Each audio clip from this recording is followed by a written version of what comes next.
Hey folks, welcome to week 2 of DMD400, audio and video for the web. How is everybody? All right, so now that we've gotten past week 1, you guys should be practicing with Adobe After Effects, working through all the tutorial videos that are in the week 1 module, and of course getting started on project 1, which is to create a lower third. So this week we have a little bit of a hodgepodge. We are going to move into our other major subject for this class, the audio portion of audio and video, naturally. We are going to work our way into podcasts starting this week with the history of podcasts. So if we look here at the week 2 overview from the week 2 module, we can see that we're going to go over this week the introduction to the history and world of podcasts. So we're going to have a little bit of a lecture about that. I'm going to show you the handout for the more detailed version of history of podcasts, which is right here. We will discuss it in person this week a little bit later on. Also this week we're going to go over in this lecture the submission guidelines for After Effects, because After Effects files, as you can probably imagine, are big, and so we can't really just attach them to our Canvas submissions easily. Sometimes they get so big that it would just be too big to transfer. So we're going to share it a different way. Also, at the end of the semester, all of our After Effects assignments will be published to YouTube, and so we're going to talk about how we're going to do that, and we're going to introduce a new piece of software that is kind of like an adjacent piece of software to Adobe After Effects, Adobe Media Encoder.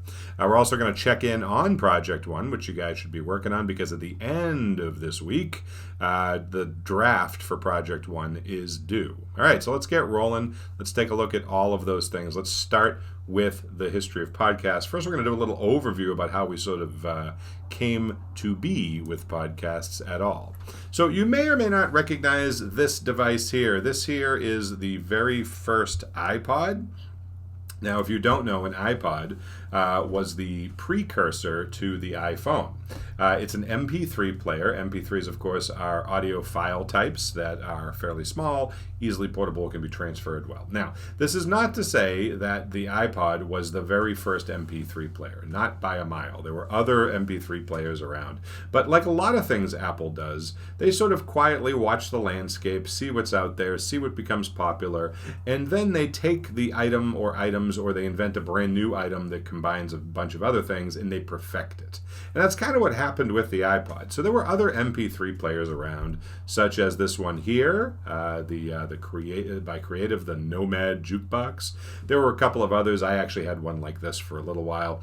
And so the concept is that instead of having to lug around cassette tapes or CDs of your music using a CD player, or a cassette player or whatnot, you could have all of your music, or a good chunk of your music, as digital files. And so because they're digital files, they're smaller. You can put a whole bunch of them onto a very portable small device, and the sound quality is decent. Now, it's not as good as a CD, and it's not as good as a vinyl album. At least at the time it wasn't. They've certainly gotten a lot better. So if you're a real audiophile and you're very picky about how your sound quality is, MP3 players were not, popular for people who had a very good ear for music. But what they had that other forms of portable media didn't have was the convenience of it all. But the problem with these other MP3 players, such as this guy here, is that it required you to have a pretty good knowledge of file transfer on your computer. And let's face it, your average computer user isn't good at a lot of stuff like that. They just want to pick something up and go. And so these older MP3 players required you to, organize your sound files on your own using your computer's regular old file system, and then sync them to your MP3 player using a fairly complex system of cables, and it was just a mess. Obviously, the graphics at the time were pretty limited. We're just talking, black text and graphics on a green screen.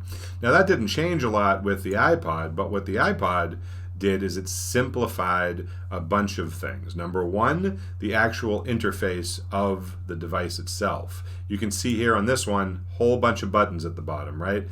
They were trying to replicate, other mobile devices like CD players. But what Apple's always been good at is looking at the design of existing things and thinking, how can we make it even simpler, even better, and make the user experience more intuitive. And so they went with this wheel idea. It was a wheel that you would run your thumb along, sort of early touch screen technology, although it wasn't really a screen, but it did sense that your thumb was on there, and that would allow you to scroll through lists.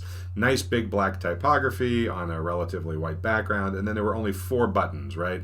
Forward, backward, play, pause, and back to the menu.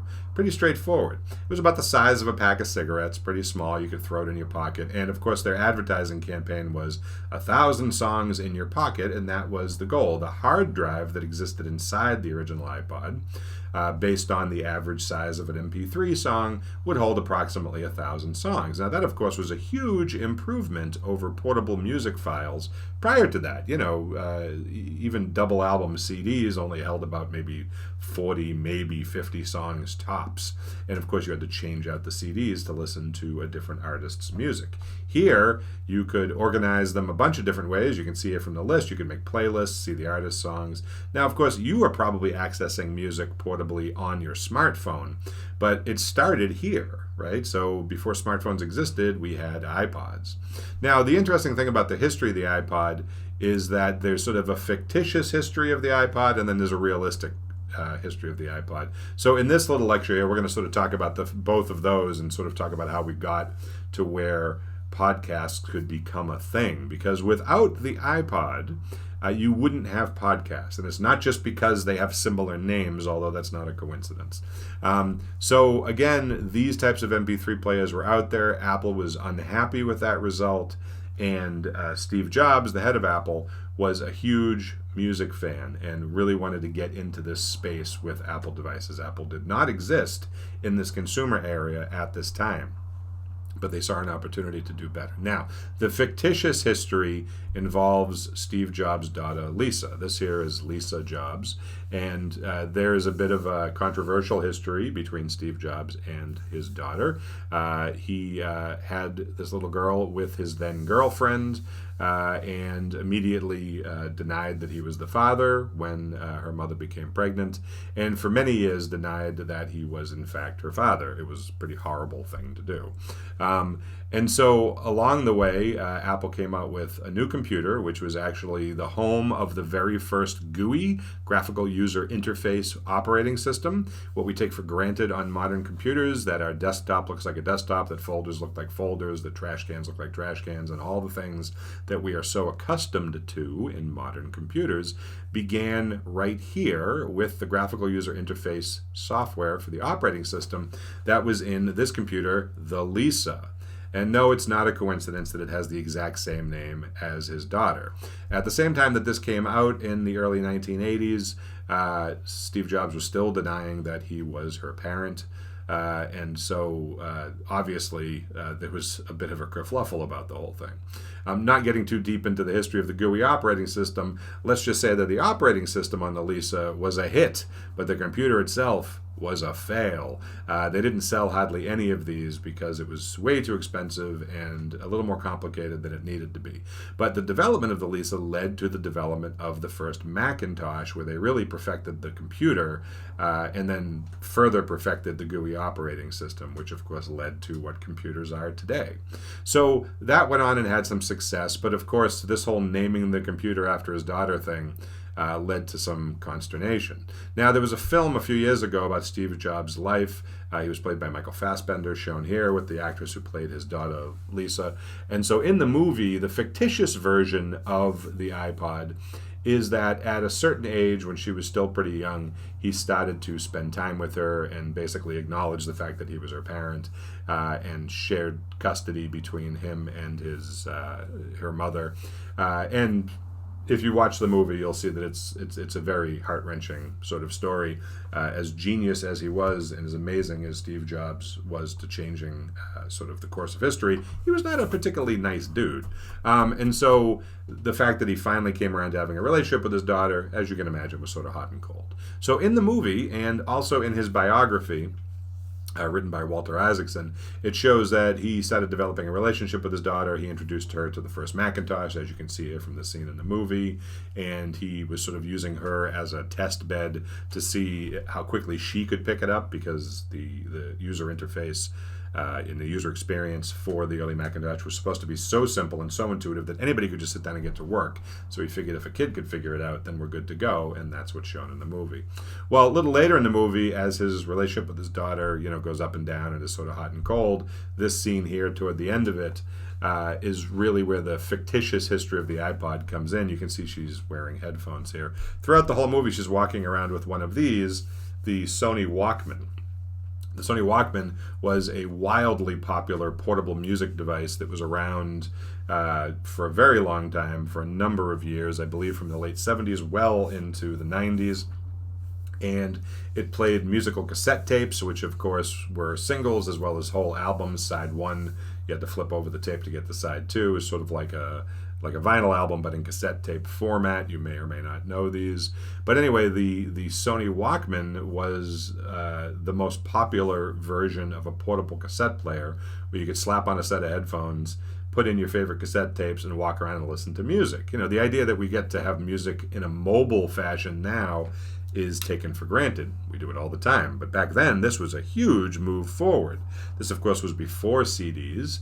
And, cassettes, you could only walk around with a handful of cassettes in your pocket, but at least you got some of your music. And so kids, teenagers, young adults, everybody was walking around with these things. And it really sort of began the culture of seeing folks walking around with headphones on all the time. And so, like that, Steve Jobs' daughter as a teenager is shown later on in the movie wearing her headphones. She's always got her Walkman with her. And of course, since their relationship was kind of contentious, she sort of uses the headphones as a means by which to ignore her father. And so she has the headphones on and, he's talking to her and whatnot. And so I guess the concept is that he is simultaneously annoyed that she isn't listening to him, at the same time annoyed that the Sony Walkman is so limited. It was a little big, it was kind of the size of a brick, and obviously you could only play one cassette at a time. And so at the end of the movie, he promises her, he says, hey, we're working on something that we're going to be able to put 1,000 songs in your pocket. Now, that did not happen in real life. It is the people who wrote the movie, the people who were there in real life, Lisa Jobs herself, has said that scene did not happen. That being said, Steve Jobs is likely to have been inspired by the fact that both himself and his daughter really loved music so much, and the idea of mobily being able to bring your music around with you was certainly a big draw. So there was some inspiration there, but it wasn't like he was specifically tying his daughter experience into it in real life. So what happened in real life, the actual story of the iPod, is that Apple really wanted to enter the music area of consumer goods because Steve Jobs was such a huge music fan, and they saw that existing MP3 players like this guy back here really wasn't doing the job right. And Apple went ahead, like they had done for years, and they went and purchased another company. Large companies like Apple tend to go around and purchase other smaller companies because they want their technology. They want to see what they're working on and make it better, or do something else with it. So they purchased these guys here, Sound Jam, in 2000, in the year 2000. And Sound Jam was an MP3 player software that ran on computers and could potentially run on mobile devices, although there weren't really mobile devices that could handle it at the time. But what they liked about it at Apple is that it did a really nice job keeping the quality of the audio file up, and the controls were relatively simple, although Apple obviously would simplify it further. So they bought Sound Jam, and then they sort of improved upon their software and made it better. So Jobs' love of music, excuse me, and his acquisition of this company, and maybe seeing his daughter walking around with a Walkman, or maybe just seeing lots of people walking around with Walkmans, led them to want to come up with the iPod. And so finally the iPod was launched. Here you can see the 2004 cover of Newsweek, where the iPod sort of gets introduced to the world. And needless to say, it was a huge hit. Now, initially, the iPod worked like other MP3 players in that you had to organize your digital files on your computer using your computer's file system. But Apple was pretty smart. They didn't they didn't let that last for long. So at the time, Apple had a piece of software called iTunes, which is this right here. You probably remember iTunes. It's been around up until just a couple of years ago, where it was replaced by Apple Music. And iTunes was the piece of software on your Macintosh computer that handled all of your music, all of your audiobooks, and anything else audio-based. So immediately what they did is they tied in the iPod to iTunes, which was already sort of a piece of software they were working on. So you plugged in your iPod, and as you can see here from this screenshot, your iPod would appear as an item in iTunes, and then it allowed you to sync your files and organize things. And the interface was much more user-friendly and intuitive than having to use your computer's own file system. So users of the iPod pretty much immediately were able to plug it in and manage it through iTunes. So that was a huge first step. And of course, as you can see, iTunes has progressed a lot over the years, from about 2001 all the way up through 2004, which is where the iPod is introduced, and then they create the ability to link your iPod to your iTunes software all the way up through 2015, and then eventually it became Apple Music. But the big move is that shortly after the iPod was introduced, about a year or so later, Apple was in a situation where they had a whole new media format that they could work with. Now, Apple doesn't get the credit for the new media format, which are podcasts. The credit goes to these guys, Adam Carolla and his partner here, Dave Weiner. And so these two guys came up with the idea of a podcast. So the iPod was hugely popular, and they thought, what if we were to combine a piece of technology that already existed, the RSS feed, and make basically old-time radio shows, was sort of their general concept. But instead of having to listen to a radio show on your radio when it was broadcast, it could be saved as a MP3 file and made available through an RSS feed, which is like a subscription feed. And then you could download it and listen to it whatever you wanted. And so it's a pretty simple concept: radio plus convenience plus iPod, and you've got a podcast. Now, they didn't name it a podcast. They were just referring to them as digital radio shows. And you may or may not recognize this guy, Adam Curry, but he was an MTV VJ, and this is what he looked like back when MTV was in its heyday in the 1980s, and all they did was play music videos, and it was wildly popular, and people like myself in middle school would run home just to watch MTV to see the latest music videos. So he went from MTV VJ to basically entrepreneur and investor in the beginning of podcasts. Now, that's sort of the preamble, but this handout here, The History of Podcasts, gets into much more detail. Here it is right here. So this is your reading for the week. This is your textbook reading. I will make sure you read through this thoroughly. We are going to have a discussion about it, but this talks about the history of podcasts. It's excerpted from a book by Oliver Skinner. It's a really great excerpt that's very sort of simplified and goes through the whole thing. I put it together into this handout with some good, helpful photos. But again, here we are with the iPod and Adam Curry and Dave Weiner. So this is sort of where we left off with our preamble. And then it gets into much more detail from there, talking about how podcasts got fused with iTunes and how it became sort of a steady growth of content up through today. So make sure you read through this week. It's very important. This will be a good basis for you creating your own podcasts. And we'll be talking about this in class this week. Okay, the next thing to look at this week is and this goes back over to the video part of things for the class, but we do need to get this in before we start working more in After Effects, is our submission guidelines for After Effects. So you can download the handout here, and this is this handout. Now, like I mentioned at the beginning, After Effects files are huge. They can be much bigger than Photoshop files, and you know how big those are. And so we can't just submit your After Effects files to Canvas. For a variety of reasons, they may or may not load properly. So instead, we are going to leverage the OneDrive on our Microsoft Office 365 account. Now, of course, you all have access to your school's email here, and from there you can simply go to the OneDrive just go to the upper right corner of your school email, and that gives you access to all the Microsoft tools, including OneDrive. And OneDrive is just cloud storage, right? It works just like Dropbox or Google Drive or iCloud. So if you haven't used OneDrive, it's pretty self-explanatory. You should be able to figure it out. But you're going to follow these steps here to go ahead and utilize OneDrive through Microsoft Office 365 to go ahead and create a folder, and you can follow all these directions here, which is where you are going to upload your After Effects files to when you are done with them. Then, instead of uploading the After Effects files to Canvas, you are simply just going to share the link to your After Effects folder on Canvas. You can just copy and paste it into the comments on your submission or onto a Word document or whatever. Does not matter as long as I can get the link. And of course, it will be good when we have our peer critiques that your classmates can also access the link. And then they'll be able to take a look at it, because we want to be able to download your After Effects files and open them up in our own version of After Effects and then see how you built the thing. We don't want to just look at the finished product. So we want to be able to, just like in Photoshop, we want to be able to see all your layers.